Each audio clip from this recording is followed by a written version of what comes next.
Welcome. Perfect. So good morning, everybody. I wanted to welcome all you guys to Ignite 2.0 Spark number 9. This is a day in the life of a realtor, and it's really taking what we've learned over the last couple of weeks and kind of seeing the activities that's going to make you successful. All right.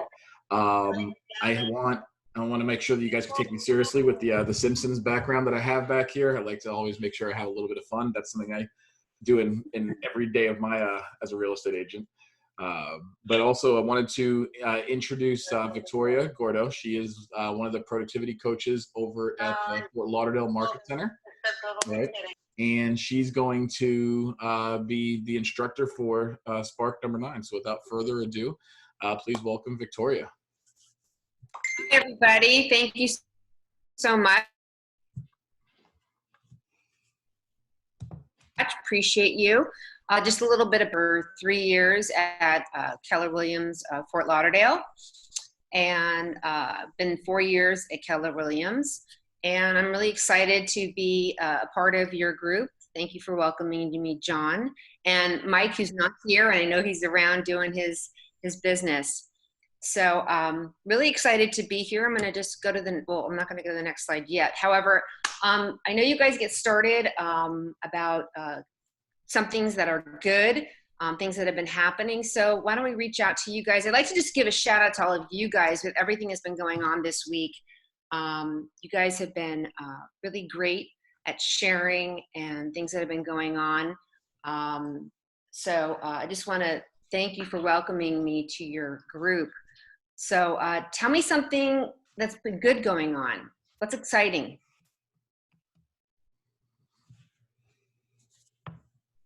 I have an inspection today for a property we're under contract with a buyer. So Excellent. hopefully that all goes well and we can get through the inspection period and on to the next one.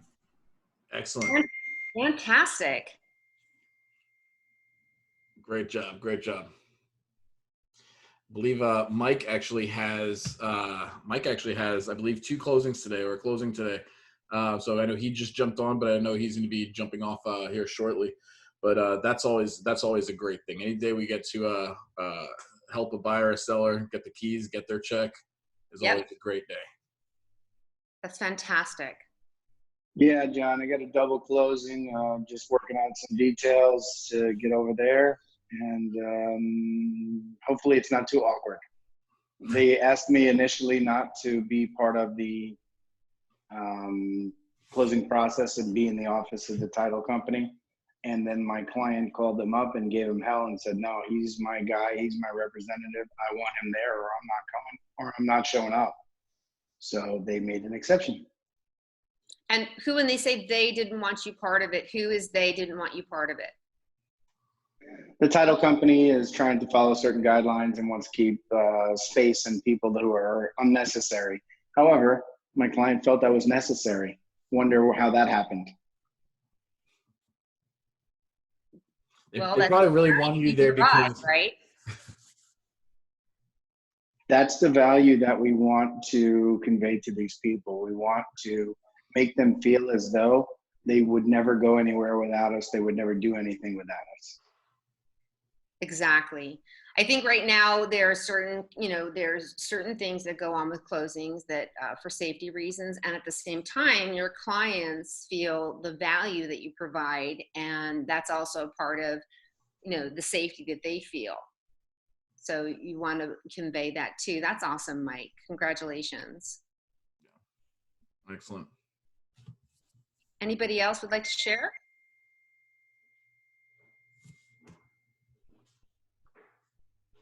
I'm just happy to be grateful here another day, just learning more and try to apply with my daily activities, so that's, I'm just grateful to be here. And thank you for joining us, Victoria. So I'm looking forward to see what you got to share.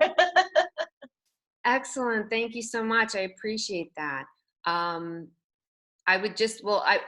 Being that you said that, I would just like to give a shout out to you guys for the other day. I was, listening in and watching in, and I'd like to give a shout out to you, Brizilda, for navigating command and your aha about, you know, the MLS. I think it's really important, you know, being, you know, transparent and getting out there and doing the work. It's important. It's with those ahas that you have the growth. And with Lisa, when Lisa was sharing about her new platforms, there was somebody in the Ignite that I had who also got leads on LinkedIn. It's incredible the amount of contacts that you have. And in a million years, people are like, LinkedIn, I can't believe that you would be able to. And that's that limited beliefs of I can't, or I would never imagine. And yet people are communicating on those platforms. So great job. Just a real shout out to all of you. So thanks for sharing. Good job. So if nobody has any further opportunities or any shout outs, I think we'll move forward. Is there more people coming on? More people are coming on, yeah. Welcome. Do they have anything to share, any opportunities before we move forward? Well, okay then. So here we go. Oh, get on to here we go. So today is about a day in the life of a successful agent. And we want to just realize the activities that a successful agent has. Just going to move this over a second here. We're going to be, the goal for our time here is model what successful agents do every day and show you how to do it. Today, we're going to be bringing it all together, examining how a successful agent structures their day. We'll be using what we learned and practiced so far about growing and running our business to revisit our 411, update our goals, and develop an accountability system to achieve those goals. So when you're thinking about growing your business, there are a series of activities. So we're going to run through all of these activities right here. So growing your business, you have lead generate for buyers and sellers, which you guys went over, you know, the other day with John and Mike. Make seller presentations and get listings. Make buyer presentations and get listings. And number 4, which is preview real estate. Then you have run your business, which is market seller listings, show buyer houses, negotiate contracts, transaction management to closings. We have vendor management. And I'm going to pause there for a minute because vendor management, what does that mean? Vendor management. Coordinating with inspectors, appraisals, title company, being that liaison between all the parties in a transaction. Excellent. Exactly. Those are relationships that you're building to move forward with your relationships in towards like the contract, right? You're going to be, it's important as much as, you know, we love them, they are connecting with them. And at the same time, it's also that experience during the relationships of a contract or the relationships you're building between your client and that vendor that you want to continue. So the vendor management is a key component. Then you have set goals. So setting goals could be your business growth and your timelines, right? And then I'm going to pause there too. So what does that mean? Compliance and risk management.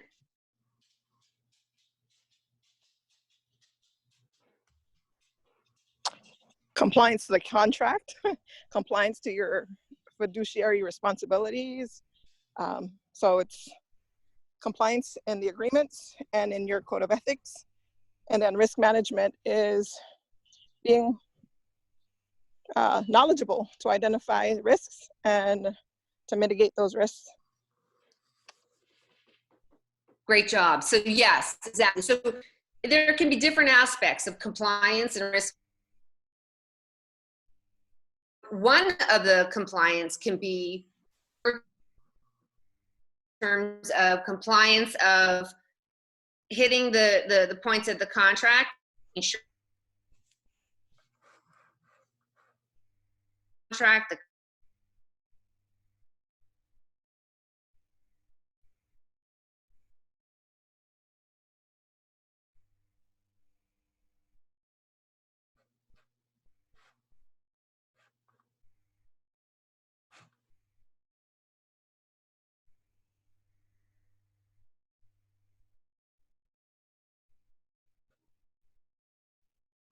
Victoria, I'm not sure if you froze or not. Can anyone else hear her? No. No, she froze. No, I can't see her. Okay, Are we you're on? back. You're back. That was being an I just like lost everybody. Yeah, it just kind of froze on us there. All right, cool. Okay, are we back? You're back. Okay. And wait, I don't have, but is the screen shared? No, it's not shared. Okay, hang on. I'm gonna get you back on. Are we good? There we go. Yes. Yes. Yay. Okay, good. So I was saying that the other aspect is like the 30 minutes you guys do outside of this learning session where you guys are like studying the contracts. It's those conversations that you would have with your broker where you're doing the risk management, where you are making sure that you have any conflicts or dispute of the contract. That would be your risk management, making sure that you are moving the contract forward, right? So that's where you want to just make sure you have compliance and risk management. And then the rest of running your business would be attending training and coaching and money management. So when you look at growing your business and running your business, this is a busy day, guys. This is exciting. And for a day in the life of a successful agent, you kind of wonder, what is it to be a full-time committed agent, right? Mm. If someone was going to like question you guys and say, wow, you know, realtors, I don't know, they have it easy. Do you think this is a lot of stuff that you realtors have to do? I think one of the biggest misconceptions about being a realtor is from the outside looking in. People think that being a realtor is just doing an open house every once in a while, showing a couple homes, everything that they see on HGTV, and they're like, "Oh, this is easy. This is fun. This should be easy. I can do it my 2 or 3 other jobs and still be a successful realtor." Right. And they don't realize all these other things, these 13 other items here that, you know, things that we have to do really on a daily basis. People don't understand. And sometimes I hate saying this also, but a lot of newer agents don't understand that either. They come in thinking the same thing. And then when they find out that there's so much more to it than doing an open house every couple of weeks, they kind of get a little bit discouraged. So I love that the new Ignite material has a day in the life in the very beginning. So it's really letting people know what they can really expect. Because when you're looking at this, there is, you're running a business. Each of you are a business. So in the beginning, you are the CEO, you are the secretary, you are the door opener, you are the cash register, you are the cleaning person, you do everything. And in doing so, these are all the part that is the grow the business and the running of the business. And it's important to be able to know how to run the business. And a lot of people think it's just one component. Oh, you're just collecting the commission, or you're just the door opener, you're just the valet. And you have to teach people how to treat you, right?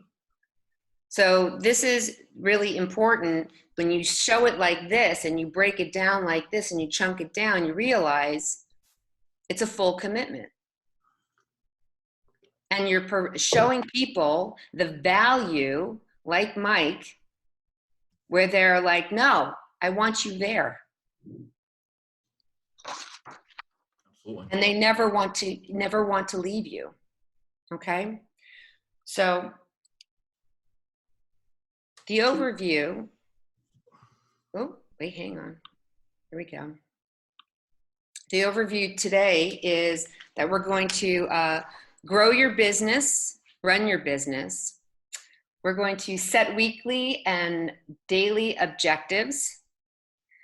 We're going to create accountability. That's a great one. And of course, go over and recap and ahas.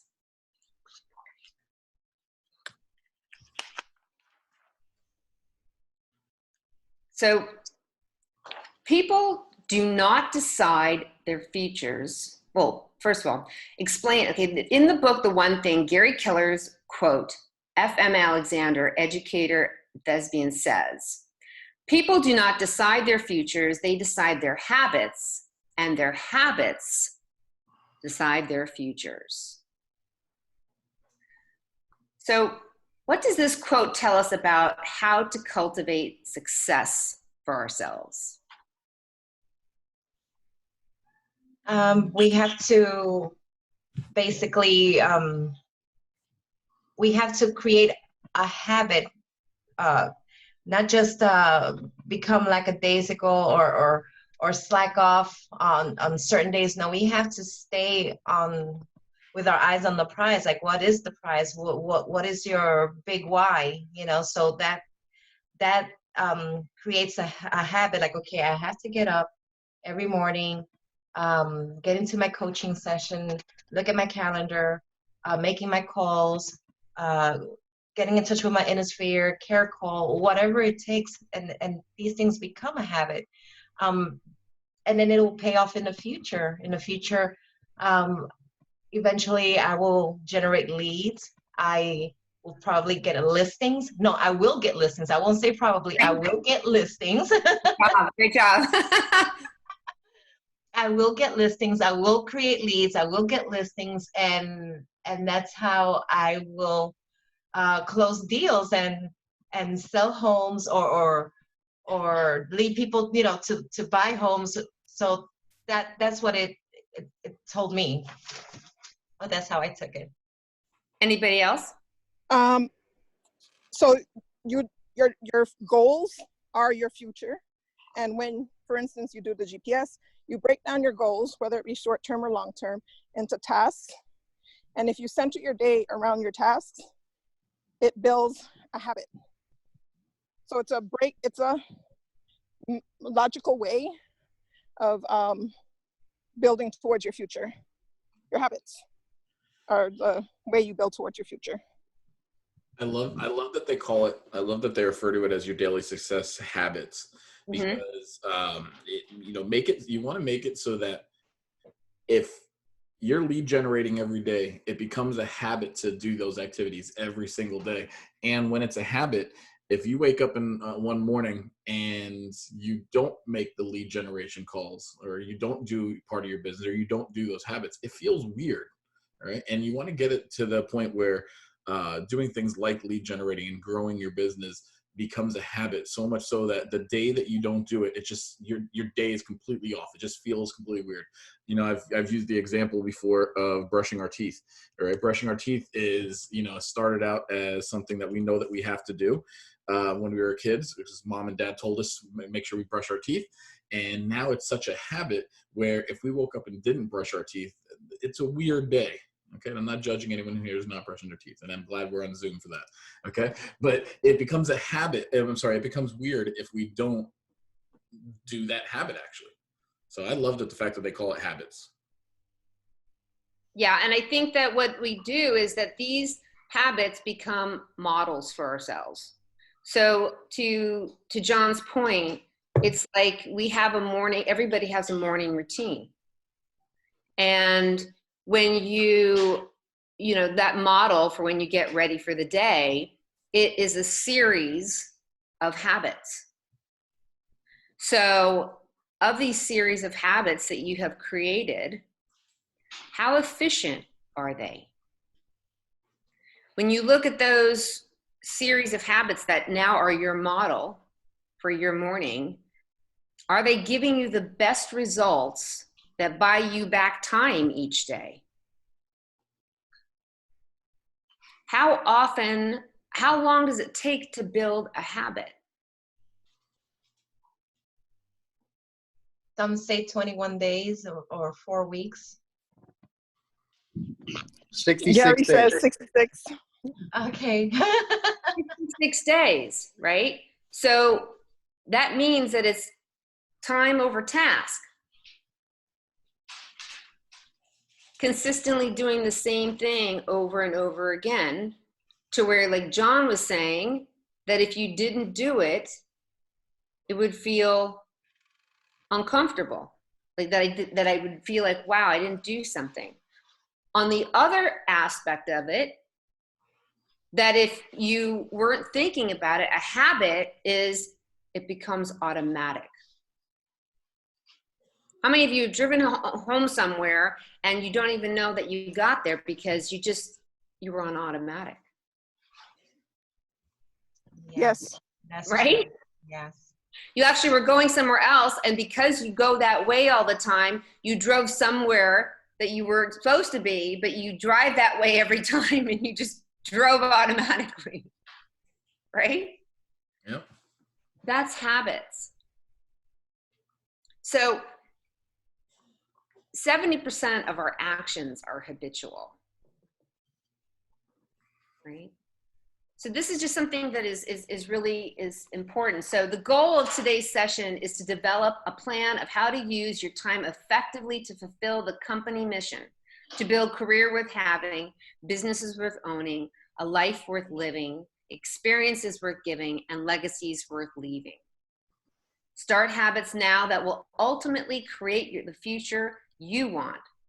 By the end of this module, you will have updated your 411, which you guys have already begun working on, time blocked your calendar, and developed an accountability plan with your accountability partner. Now, I'm not sure if you guys have an accountability partner, and if you do, that's fantastic. So if you are thinking about working with somebody, this is a great time to maybe you can find it in John Dietz coaching, group coaching, or it could be somebody in your family. This is a great time to build that accountability partner time. So here we go. So before I show that slide, I'm just going to talk to you about, what do you think successful agents do every day?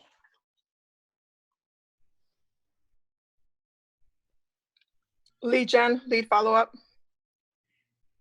Okay. Think of what they're grateful for. Love that. I love that. That's great. And I like the lead gen. I like both of them. Okay. And so let me ask you, how do you know to lead gen every day?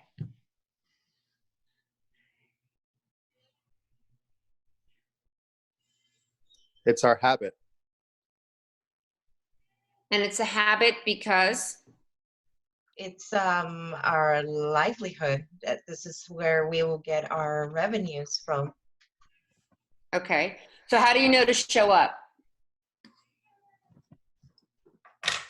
Oh, by practice every day, just getting up and going to the coaching and learning. Okay. And do you, I mean, like you just know what time to show up at? Should be on your calendar, time blocked.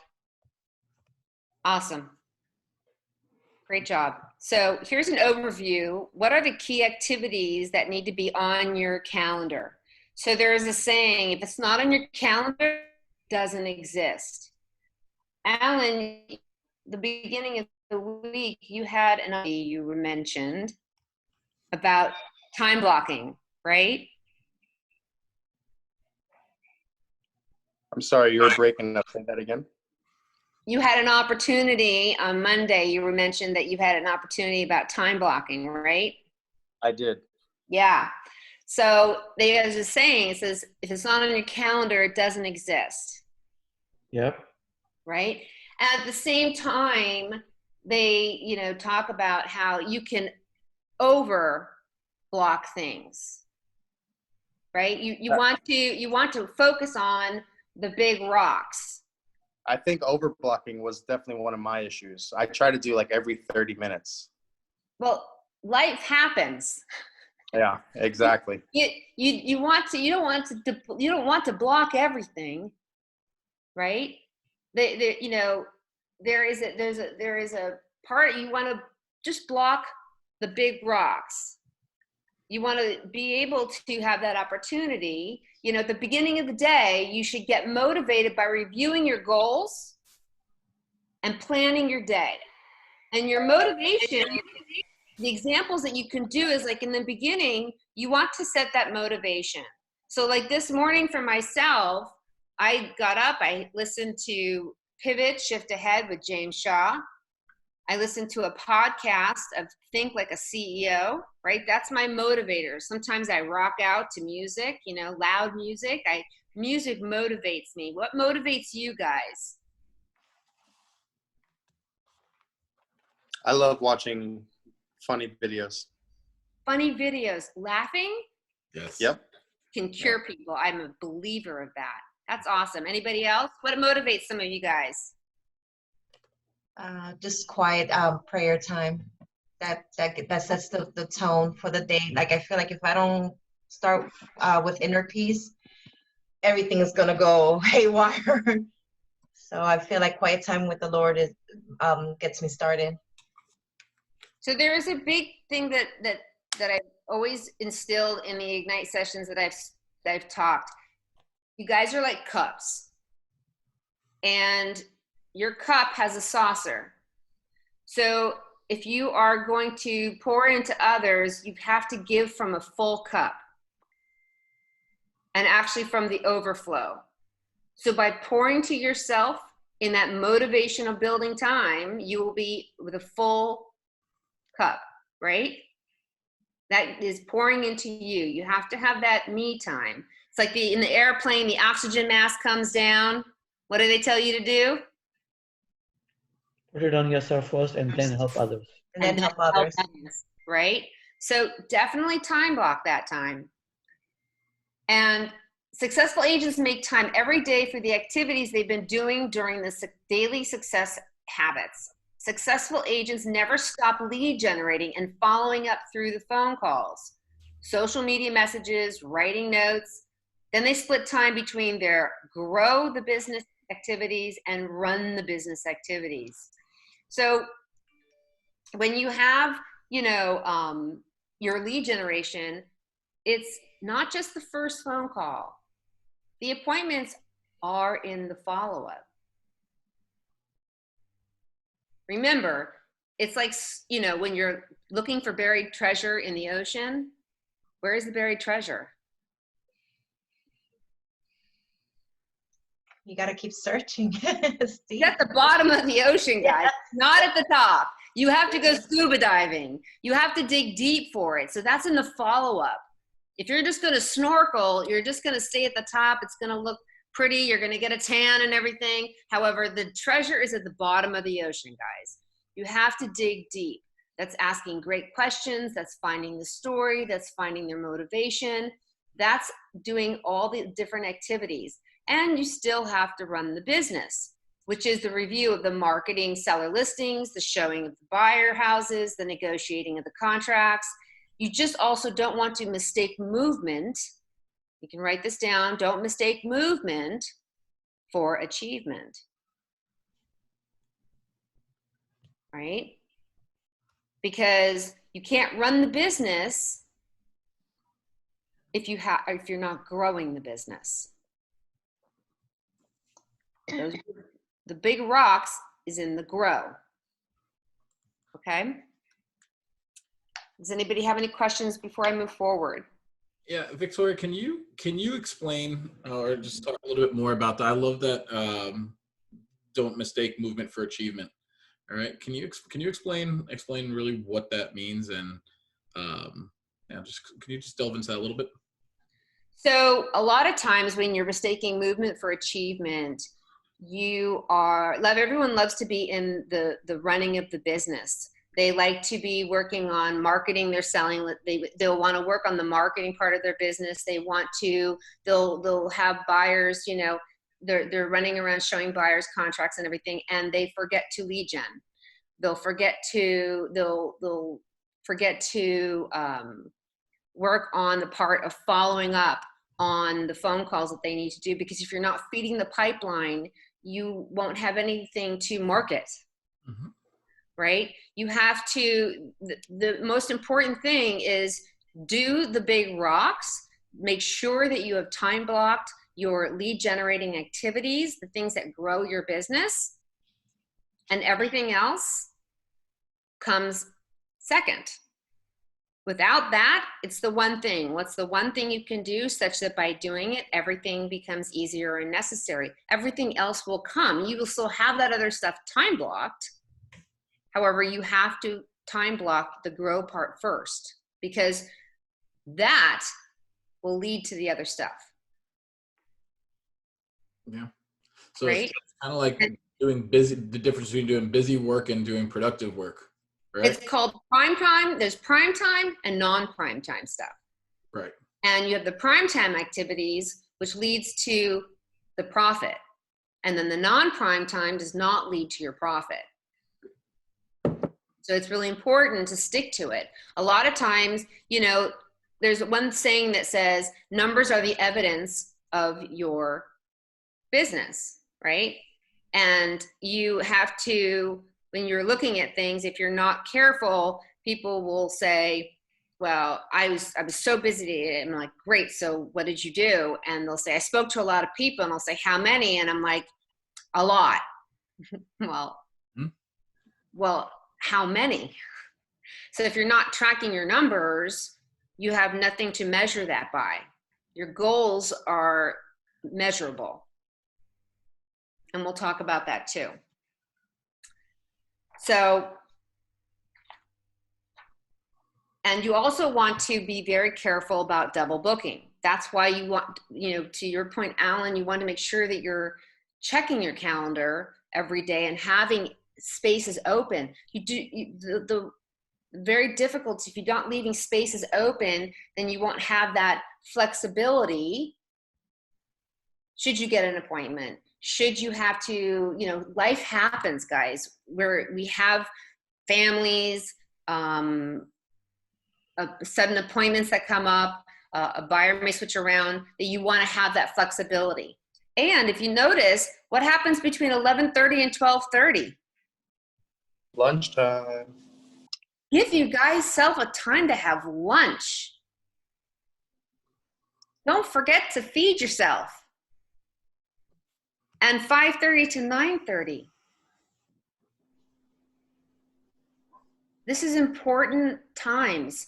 Part of our belief and part of what we do here at Keller Williams is family comes first. This is important too. So here we go. So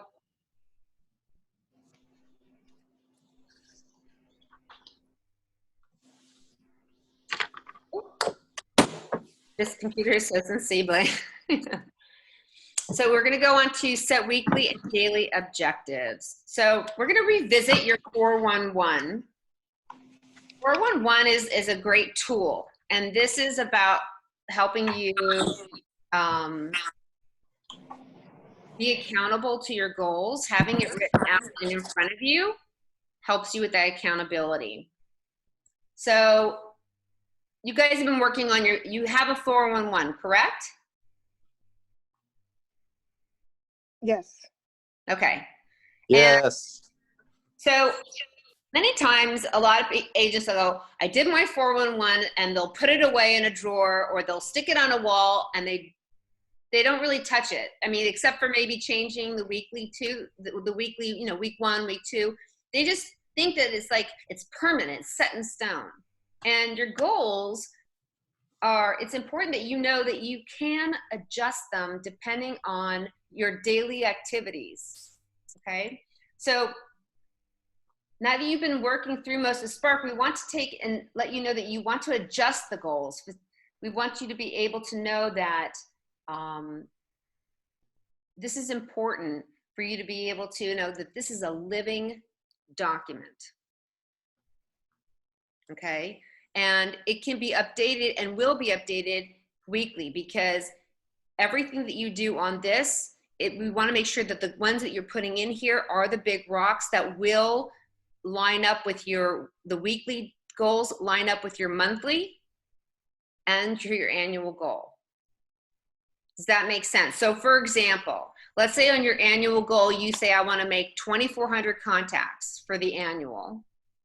And to chunk it down, the monthly goal is 200 contacts monthly. That means weekly, you're making 50 contacts per week. That's 10 contacts a day. So let's say you find out, wow, I'm not doing 10 contacts a day. I'm doing 20 contacts a day because I'm doubling down. You can adjust your goals. It does not mean that you say, well, I think I'm just going to go back to 10 because even though I can do 20, my 411 says I only need to do 10. No, you can adjust your 411. If you are able to stretch yourself, then do it. The goals are meant to basically give you that guide to know that you have a plan. At the same time, it's also your accountability.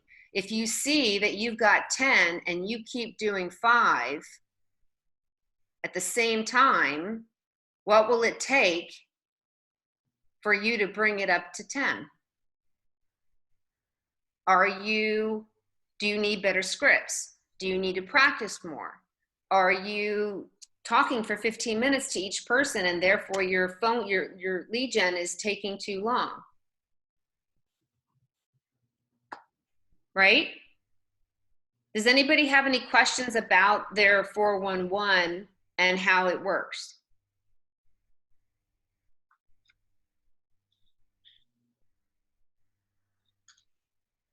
I like that form better, the one that you have on display versus the one that I have printed out from.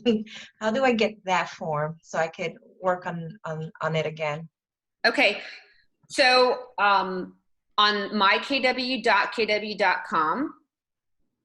there is at the very top, at the main page of mykw.kw.com, there is a menu bar. And you should be able to get to the tools for, let me see if I can pull it up. It goes to resources, the resources tab. It has a drop down. There's an option, and it should give you the 411. Right. Because the one that I printed out, I think I did from the resources, they gave me this one, like this cute little colorful one, but I like that one better. When you're on the mykw.kw.com page, it'll say mykw in white and red. It'll say home, education, KW Maps coaching, and then just before events, it'll say resources, and a tab will pop down. And second from the bottom, it says 411 tools. Okay. And you can open that. They took away the feature where I could add an attachment to the chat box. For some reason, I can't do that anymore. But yeah, and then they give you 3 different options. They'll give you the business, the personal, and the combined. And my recommendation is to do the combined. And the reason for that is that you have the opportunity to incorporate you and make sure that you are working on your personal 411 as well as your business, so that you are taking care of, you should have also accountability what you are running as you know, your vacation, the things that you're going to do financially, personally, because right now you want to make sure that you also have, you're running both. You have certain goals that you want to have attainable for also your family, and running your business. So they have all three. You can choose whichever one you want. Yeah, you know, one of the best practices, I just put the link in the chat box for where all those pages are. One of the best practices that I have for my 4-on-1, something I really like to do, is I take my annual goal, and I don't know if I mentioned this the other day, but I take my annual goal, and instead of breaking that down, dividing that by 12, I divide it down by 10. All right, and I do that for 2 reasons. One is my wife and I, we like to take vacations. We like to go traveling. Okay, so God, family, business. All right. I plan my personal time first. I plan my vacation time, and I put that in the calendar. So what I'm doing is, if I'm breaking everything down by dividing by 10, I'm planning to take 2 months off at some point during the year. I'm planning 2 months off.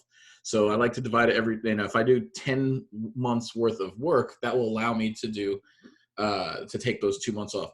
It also allows me flexibility in case we have, I don't know, a pandemic and I'm not working. You know, it gives me a time where, you know, I hate saying skip a month, but I can not hit my goals for 1 month and still potentially be on track the rest of the year without hamstringing myself on the back end. Like Victoria said, if your goal is to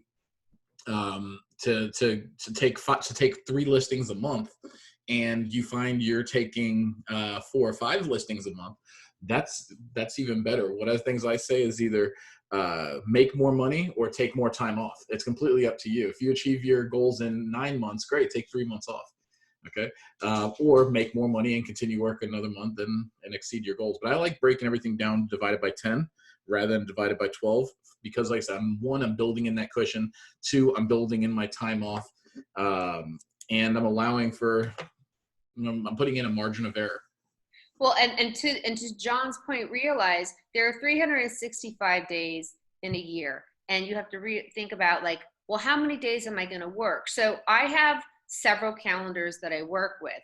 I buy a big plastic calendar for my wall, which divides up the quarters, and it has 3 months broken down so that I can see January through March, April through June, and it breaks it down. And I figure out how many days in the year that I'm actually going to work. You know, you might want to figure out and say that, listen, Sundays is my holy day, and I'm not going to work ever on a Sunday. I'm going to do all my open houses on Saturdays, or Saturday is my holy day, and I'm going to respect that. And I don't work from sundown on Friday until sundown on Saturday. There are certain things that you're going to run your business, and you want to be able to say, and like John said, you're going to want to, you'll know maybe your child's vacation schedule, and you're going to put all that in there first. Gary Keller puts all of his family time, vacation time, everything in there first. And then he puts all of the business stuff in. And I put that on there, and then I say, okay, great. So in January, I'm working 18 days. February, I'm working 15 days. And then you figure out, how many days am I going to work? And let's say it comes to 244 days for the year. Then I'm calculating, that's my annual. From there, I can then plan out my monthly and then my weekly. And then I'm rocking it. Because that way I have the clarity is power, instead of just kind of spontaneously figuring it out daily. I then have a paper calendar, which I'm planning. And when I'm on the go, I use the phone. I then plug in every month. I take my paper calendar and plug in my phone. So I'm just sharing with you what a lot of people do, because there's no right or wrong, however you're doing it. It's a matter of, there are sometimes several ways to do it. so that you can plan at a high level to have it the most efficient way, and give and devote and dedicate the most to your business. Does that make sense? Yeah, that was very enlightening. Thank you. Absolutely. Absolutely. Because the worst thing is what happens and what can happen in this industry is that you will just keep giving and giving and giving, and you'll forget to take a vacation. Mm-hmm. You'll forget, you'll just, people will keep asking of you, and you'll keep doing and doing, and you'll forget to spend the weekends doing stuff. You want to, like I said, run this like a business. Victoria, So, my goal calendar also exists of 10 months, not 12. Yeah. there you go.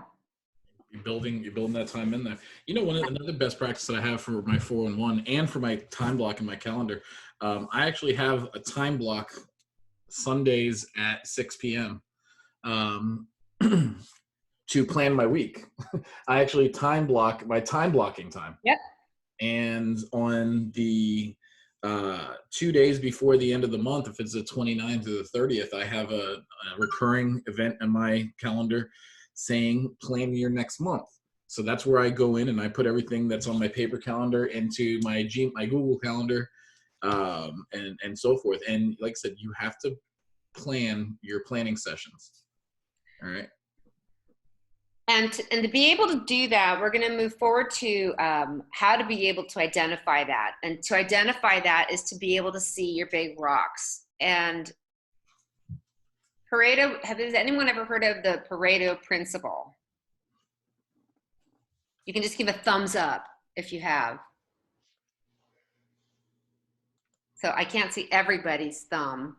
I'll put the little pictures. If you have, you can actually just, if you don't see your picture, you can say yes. And I got a thumbs up. There you go. We have some thumbs up. So I saw some thumbs up. Excellent. So the 80-20 principle is can help you prioritize and focus what's important. So Vilfredo Pareto, cute name, right?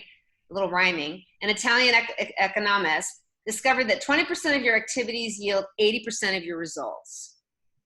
When our actions are not focused on the 20% that matters, we don't get the results we want. The 80-20 principle may be counterintuitive, and it works. The converse of the 80-20 principle is also true. 80% of our effort yields 20% of our results. So the other thing is that Stephen Covey had an example that kind of what coincided with this, is that, you know, he analyzes, I can't say this word, John, that our time is like a bucket. And if you were to take this bucket and you were to fill it with sand all the way at the top, would you be able to put in your big rocks? No. No, right?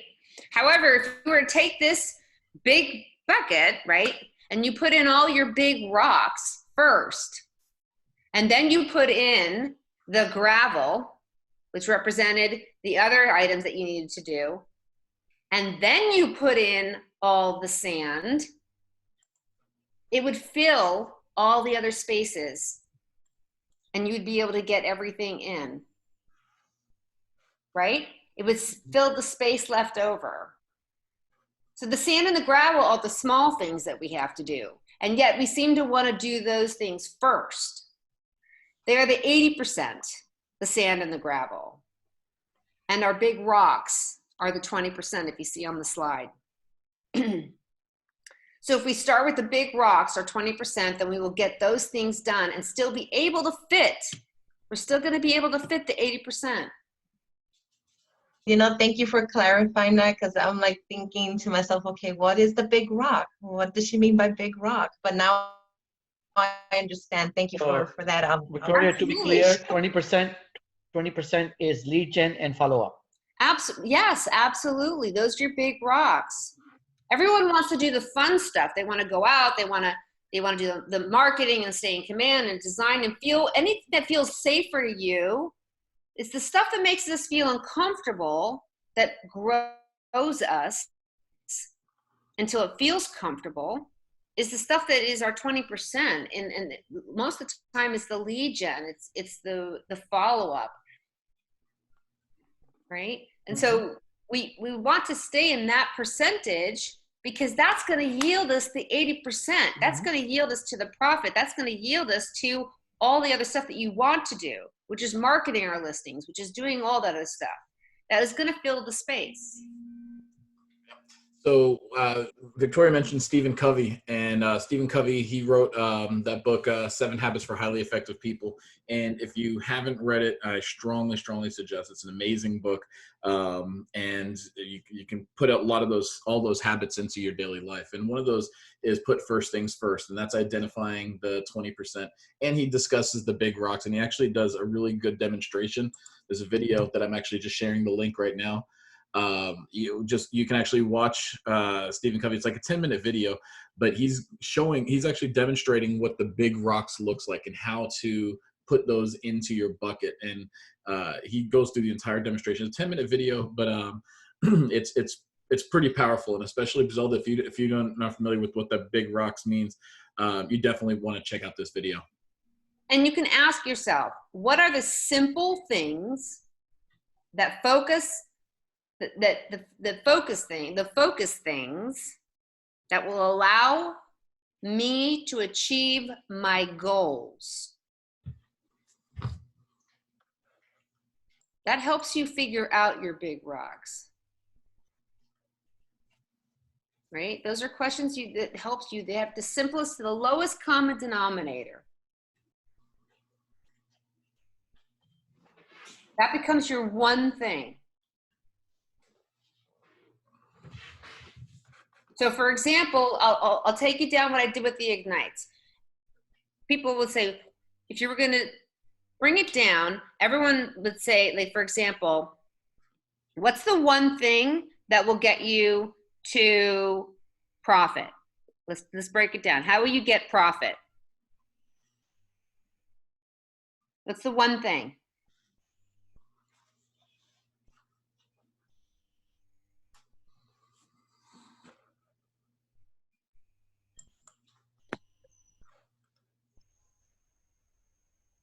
Closing deals. Okay, so how do you get closing deals? We're going to go to the lowest common denominator. How do you close a deal? Get somebody to work with. Okay, how do you get someone to work with you? By reaching out and talking and connecting. Okay, so what's that called? Lead generating. The lowest common denominator. Got it? Fantastic. Love it. Get it? That's your big rock. That is called the one thing. What's the one thing I can do such that by doing it, everything becomes easier and necessary? If you want profit, your lowest common denominator is lead gen. You want that contract, you want that closing, your lowest common denominator is lead gen. Got it? Awesome. Okay. That's a great way to think about it. I'm sorry I'm not as interactive. I'm driving right now. That's okay. I just want to make sure everyone hears me. I'm kind of loud, but that's how you have to think of everything that you're doing when you're looking at your 20%. Bring it to the lowest common denominator, because everything else in between, you're missing the 20%. That's your movement for achievement. I'm definitely taking notes here.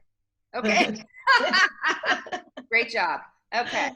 So now to do that, we're going to move on to, thank you for being patient with me, guys. I've got like technical difficulties with this. Victoria, don't feel bad. I'm going to be worse. Those are both affirmations. Those are both affirmations. You guys are awesome. So we're going to be set your objectives. So that is when developing your daily objectives. Focus on how to measure progress toward the goals you identified. Identify targets that will facilitate your success by using these guiding questions. Okay, so identifiable. So you're going to translate your weekly goals into daily objectives. You're going to have the first one in the upper right corner is identifiable. What is your goal? Right? You're going to want to ask this question. What is your goal? So let's say your goal is, I want to make $100,000. Everyone says that. They love that. I want to make $100,000. Have you ever made $100,000? So that's going to be another question. So let's say I want to make $100,000. Then you want to look at metric driven.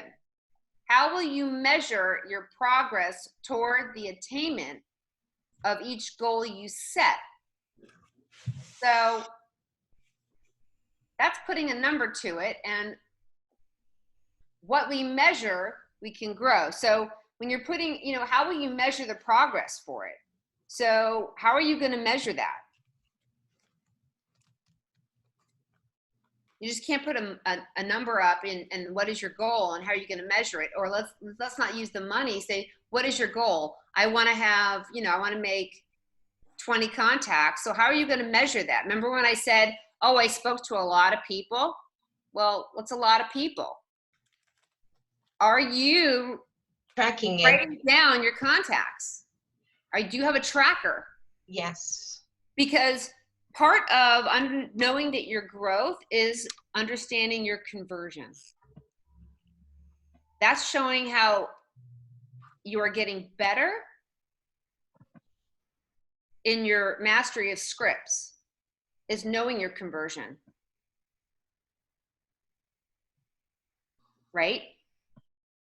And if you can convert at a high level, what will that do for your business and getting listings? What will that do for your follow-up? There's a thing that we talk about, and it is about models. The reason why people follow models is because it becomes predictable. Think about cooking. Why do you think people follow recipes? Are recipes not models? Because they can be repeated over and over and over again. If you knew that if I go out and speak to 300 people, I can get 2 listings, and I just double that, I can get 4 listings, what would that look like? It's about following a system and model. However, if you're not tracking your numbers, if you're not putting a metric-driven system to it, you can't repeat anything. You have nothing to convert. You have no conversion. You have no understanding of what your numbers are. So it's important to identify the goal and put a metric-driven, how you will measure it to see how you are improving. Okay? Now, attainable. Do you have the correct systems and tools in place to set you up for success? I love this one because it's important that, is your goal a big goal? It's great to have a big goal. At the same time, is it realistic? It's important that you have goals that stretch you, that push you. At the same time, we also want it to be realistic. When you are looking at the attainable goal, what systems, like for example, are you actually putting your contacts in the database that supports you? Are you actually using command? Are you able to put the systems that will support you so that you can do a follow-up system with them? Or are you just using this? That when you make phone calls, you have to flip through and, oh, where's that number? Oh my gosh, I had it here somewhere. I know the notes are here. Oh, I'll call them back. Or can you go on command and actually know their birth date, their kids' names, their pets' names, and oh wow, they're in the medical field, they're a surgeon, right? So what are you doing? What systems and platforms are you using to actually be efficient to make it happen? Also the tools, your scripts are your tools, right? Your 411 is part of your tools. So these are the things that are going to help you be attainable to your goals. And then there's purposeful. Is this goal in alignment with your weekly, monthly, and annual goals? So you want to make sure that everything lines up to get you that the amount of contacts, if you're saying that you want to make $100,000 a year and you're only making 10 contacts a day, is that really going to get you to $100,000? Be realistic with that. Because you have to, right now, with the environment that we're in, and everybody's saying double down, those two things may not line up. It could be 40 contacts a day. And what would that look like? So Victoria, you need to know what the average price is, what the average commission is, multiply by the number of contacts, business taken, and then know exactly what your 100,000 looks like. Absolutely, absolutely. There's a lot of components in it. And at the same time, when you are chunking it down, 40 contacts a day sounds a lot. When you are chunking it down, it could be 10 expired, 10 for sale by owner, 10 family members, and 10 vendors. And before you know it, you've called 40 people.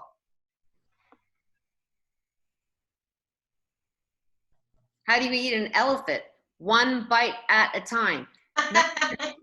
Not everything has to be, if you chunk things down, it's not as big as it seems. Change the way you look at things, and the way you look at things change, guys. This is not meant to this is about relationships. This is about rapport. Real estate is about caring and relationships. And it's not about the one time, it's about having something that is long-term. So realize as we move forward, that's where you're looking at. And the last one is timely. When will this goal need to be accomplished? Set a time.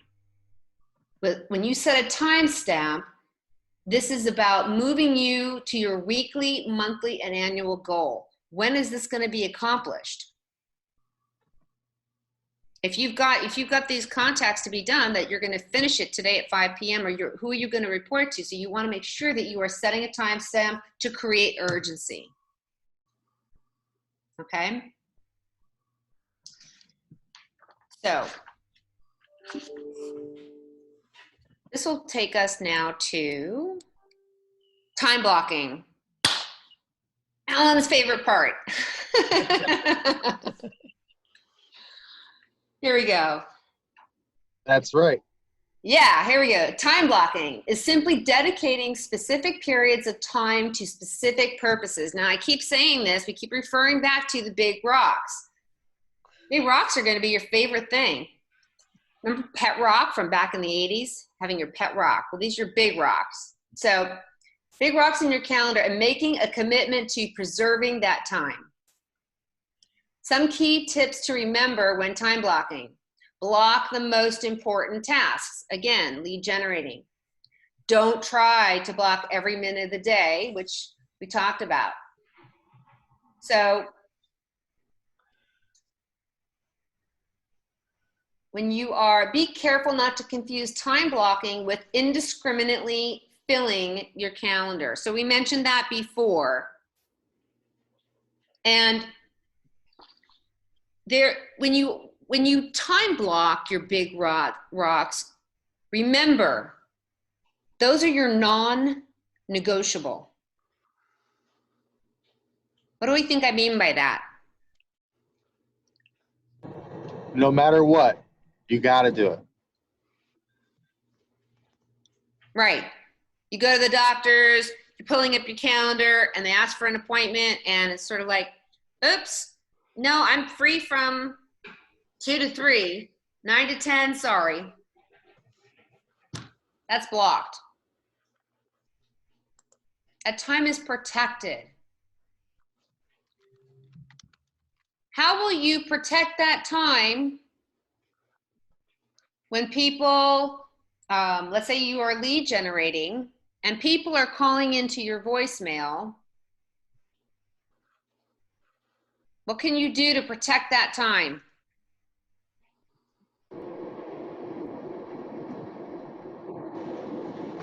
Set a time to follow up with them. How will they know?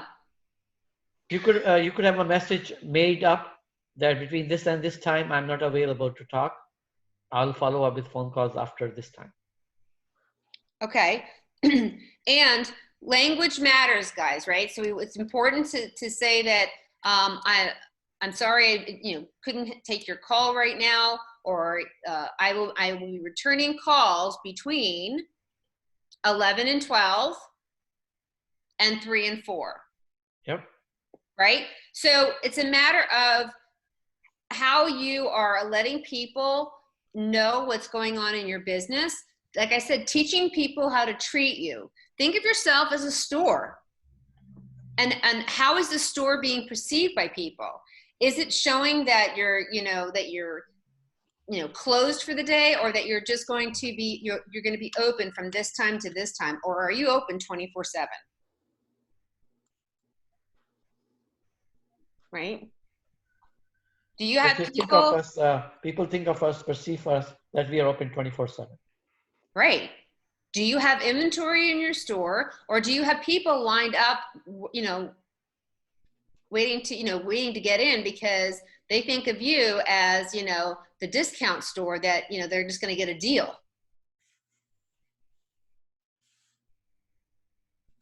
What kind of a store are you? What kind of a business are you running?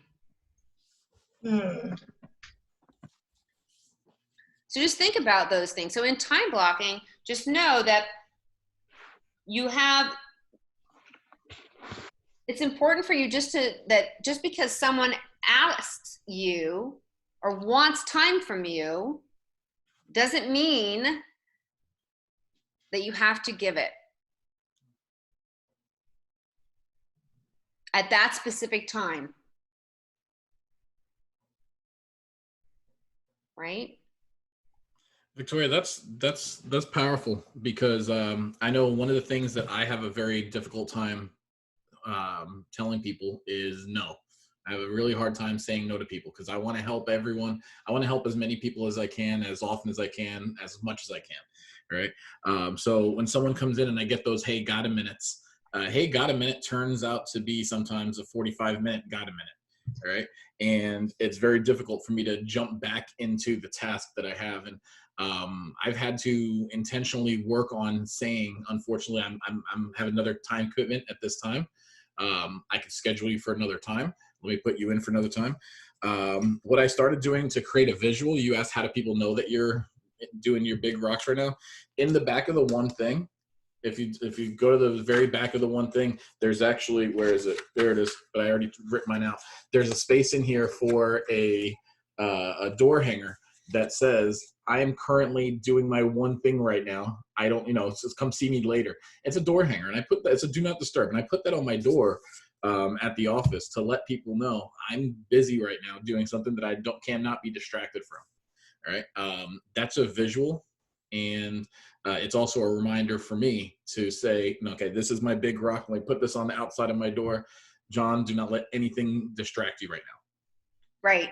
And I think it's really important because my disc is an SI. And so for me, I definitely want to help everybody and and be that person for everyone. And what happens is that is a danger zone. And when I was in real estate and I was and I had a MAPS coach, she ran the numbers of what my minute cost. Wow. Yeah. And so she was like, you're got a minute. So do they have, $15 a minute?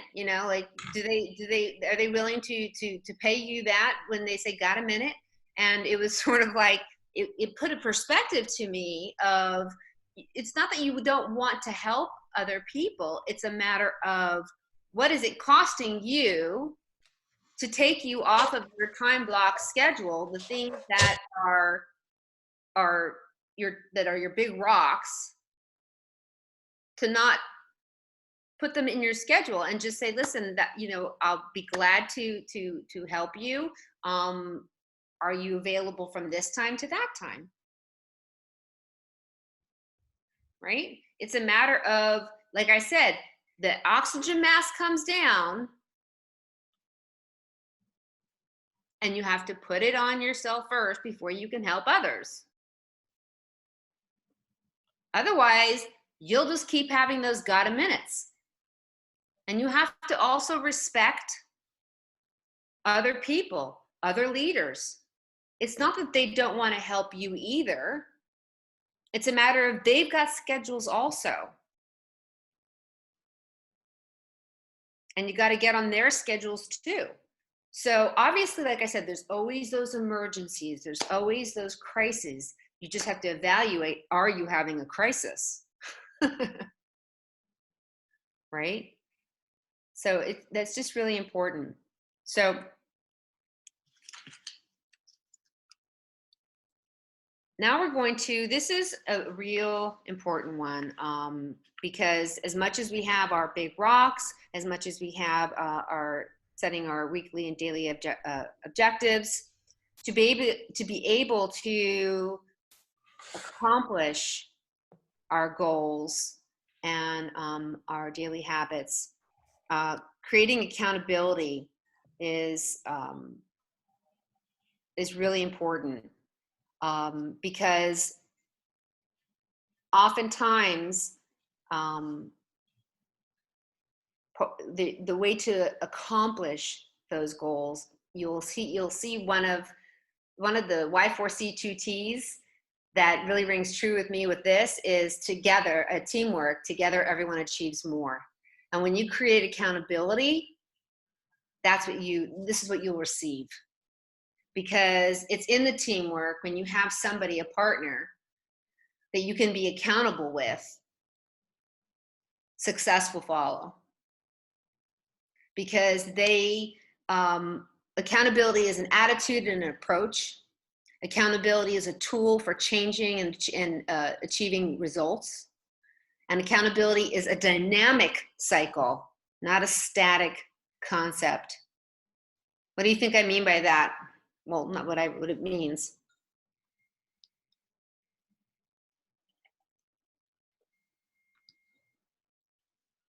Meaning the wheel is already invented. It's going to happen. Say again. I didn't quite hear you. Meaning there's a wheel already invented. If you follow the wheel, it's going to happen.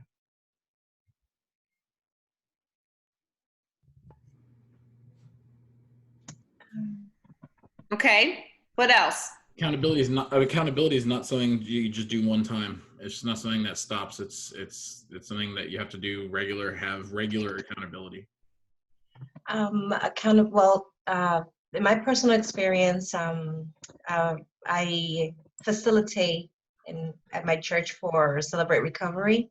So we're very big on accountability. And for us, it's knowing full well that someone has your back, that you can be open and transparent, share, to discuss, to, you know, like if you feel like you're in a rut, you know you have that person, that go-to person you can call and say, hey, look, I'm struggling, I'm feeling this way, today is not a good day. And that other person, you know, can guide you, can coach you, can say, oh no, wait a minute, what are you doing? Let's do it different. What are your strategies? So I know it's different, you know, one versus the other, but still at the end of the day, it's about who can you go to and be open and transparent with when you're going through your struggles. And is that person willing to be there for you, and vice versa? To me, the dynamic piece is the actions that you're going to take or not take, and having that accountability partner. It's your check, because sometimes if your checkpoint is yourself, you're going to be lenient with yourself. Right. That's a great point. I like that you mentioned that. You tend to, when you keep everything in, you tend to, you know, you'll start the cycle all over again. Like, oh, well, I'll just start back over tomorrow. You know, I messed up today, right? Except when you have an accountability partner, it's a crucial part of achieving goals. When you have to report to somebody, then it becomes a different, it reverts back to your motivation, it reverts back to the process, and you have that sense of, you know, somebody who is there to support the activities that you have put in line for your goals, right? They're there to help you with your successes. It could be a coach or a mentor too. Absolutely. Absolutely. So for example, what happens is we always bring this along and in with your big why. So sometimes with accountability, you know, we bring your big why in terms of if you would do it, let's say with your family, and if you had a big why of, I want to go skiing in Colorado, and my big why is to take my family on that great vacation. And I shared that with my kids because that's where I want to take them. So if I walk in the door and my kids ask me, did you lead Generate today? And I say, no. What would that look like? Right? That's accountability. James Shaw once in one of his Bolds, one of the Bolds classes I took with him, he was taught. He made a great. He gave me a great example. He said, if you have you know, the children are the best accountability. They're the best and the worst accountability partners. Yeah. You tell a child, not necessarily I got to make 20 telephone calls today, but you set the reward based on what's going to happen after you do this or this or that. Okay, so if I sell 30 homes this year, I'm going to take you and mommy and your brother and your sister, and we're going to go on a Disney cruise. Okay, but in order to do that, I need to make sure I'm making 20 telephone calls a day. Well, we'll forget things left and right, but children, for some reason, they will never ever forget that.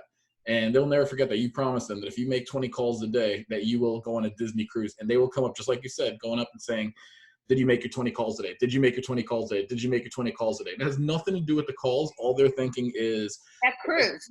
They're thinking about that. Yeah.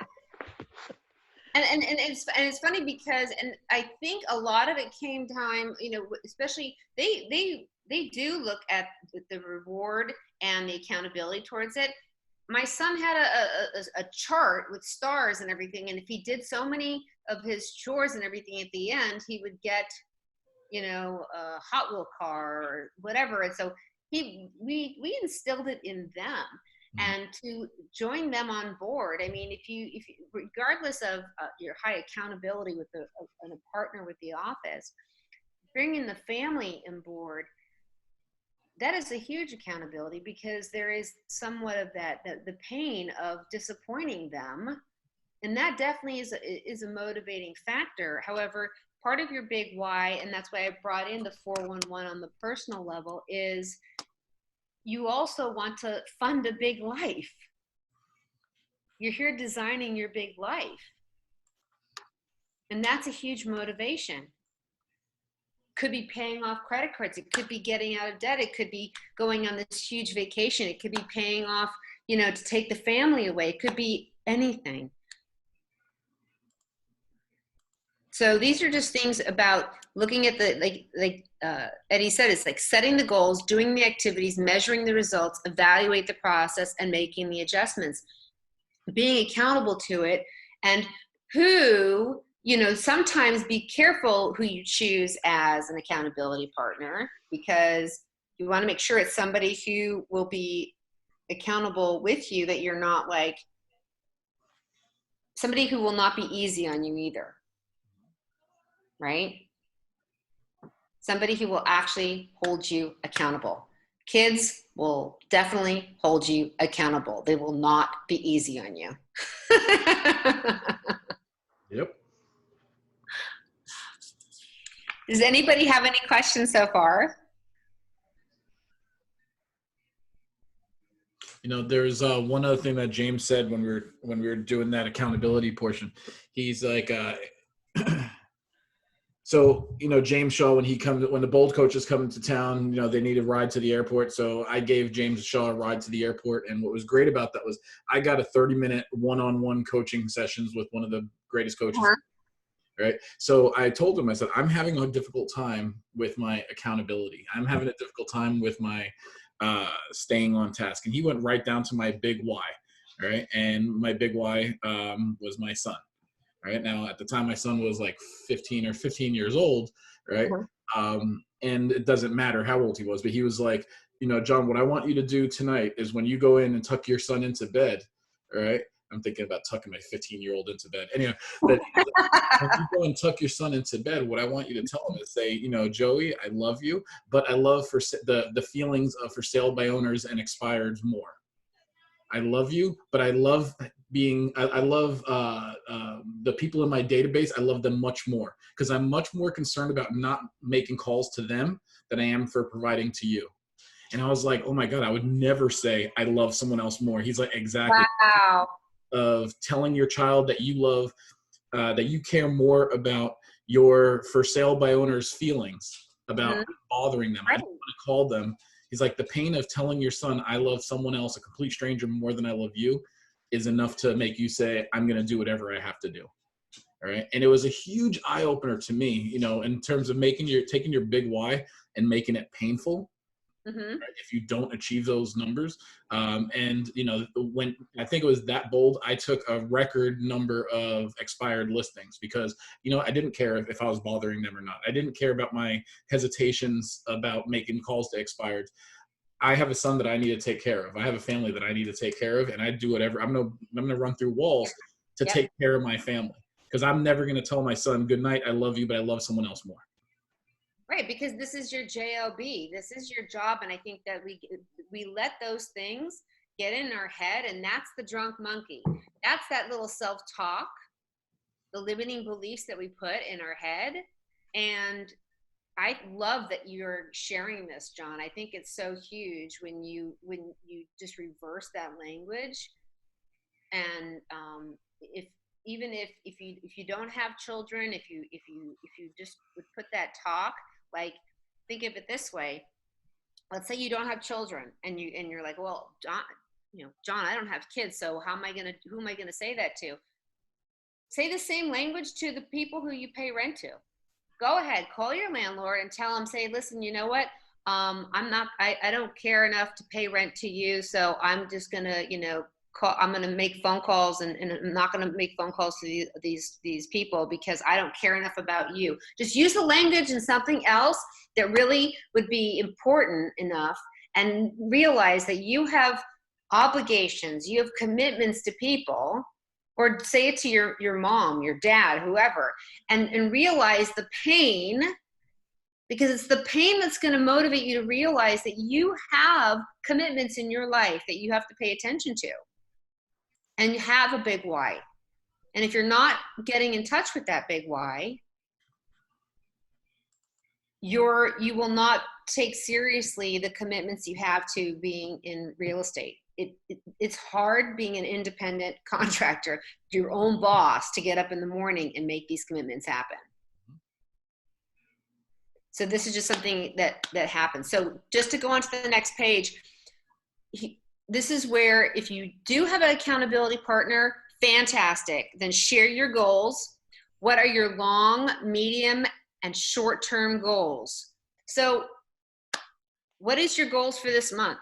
What is in 6 months, a year from now, 3 years from now? What's your 5-year goal? Go as far, think big. Then number 2, if you don't have somebody, this is a great time to find somebody. Plan your check-ins. How often do you need to check in? So are you guys going to be, going to be checking in, like doing role play in the morning, and then once a week you're going to see and actually, are you guys going to be like sending each other your daily numbers, and then once a week actually going over those numbers, right? So are you going to be texting the numbers? Are you going to be emailing the numbers? Maybe creating a spreadsheet that you guys can share with each other. Maybe it could be in sheets, and so that it automatically updates every day, daily. How are you guys going to communicate, and what method of communication is that ideally? That's going to be huge. I had a gentleman that I worked with in the Aventura office, which is the original office I joined, and he created a spreadsheet that we could share with each other. And we shared it in Google Drive, and he and I could go on, and basically we would say that we had journaling, exercise, health, contacts, it was lead gen, I think, podcast, and on it we would update, and we would put our goals in one column, and then we would actually update our numbers daily. And then every Friday at 3 o'clock, we would get on the phone and we would have a 30-minute conversation, and we would discuss how our week was going, what our challenges were, our opportunities, what would next week look like. And if we were having, any further, like if there was anything going on, we would add script and role play practice. We would always have our script and role play in the morning from 6:45 to 7 o'clock. So there were certain things that we were realizing if we needed more, then we would choose which classes that we would attend together the following week by the calendar. So if there was things that we were seeing that were not happening in our activities. So that was accountability with my partner back then. So then make a date when and where you will meet to check in. So this is something that you will hold each other accountable. And then once a month, my accountability partner and I met with a coach in the office and or either somebody from the top 20. So if the team leader can meet with us, or if somebody from the top 20 to possibly just kind of coach us a little bit, kind of, see what was going on that we could possibly learn from them, somebody who was doing it at a high level, right? And then we made sure that we were in bold.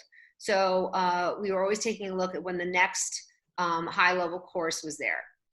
So this is really important for you to kind of work with somebody who has your back. As I think it was Brizelda who said that, right? Is it Brizelda? Sorry. Hi. I was quickly sending a message to one of my lead. Yeah. Sorry, what was your question? I apologize. I think it was you that was saying that it was that has your back. I think it was you who spoke up and said that when you have an accountability partner, it's like somebody who has your back. Yes. So, so just to recap, this is what successful agents do every day, the day in the life of a successful agent. And it's a busy day. Being a successful agent is not just, like I said, a door opener, or just collecting a commission check. This is something that you're running a business, right? Agreed. Yes. Agreed. And it is something that how you show your value, how you teach people how to treat you is going to be the difference between somebody choosing you over another agent. Mm. Completely. Because one thing for sure, as agents, you also have a choice whether to work with somebody. Remember that. We want to work with the motivated, and we want to work with people that also want to understand and see our value too. So you guys are incredible people who are great sales agents. You guys know that, right? Yep. Thank you. Every time I'm like ready to start making my calls. That's how hungry I am right now. I'm like, okay, you know what? It's, you know, Mike and John are wonderful coaches, let me say. But you added something a little extra that was like, okay, I'm ready. I'm really ready now. You know, especially when you're chunking it down to a simple. I just got my license last month, and this whole COVID thing happened. So now everything has been coaching online, and you know, sometimes you feel, you know, but the way you said it, the way you broke it down, that rock, the 20%, it just clicked for me completely. Excellent. Awesome. Any other ahas before we let you guys go and do the other part of Spark today?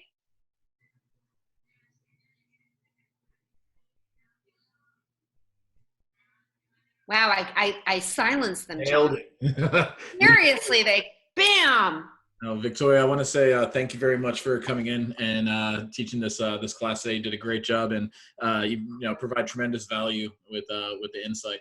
And one of the things I really love is you get a group of people that joins onto this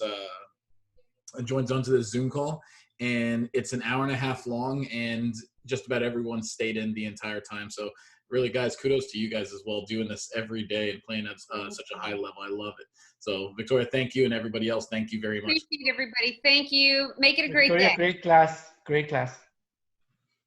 Thank you so much, Victoria. Thank you. Thank you. See you guys next week.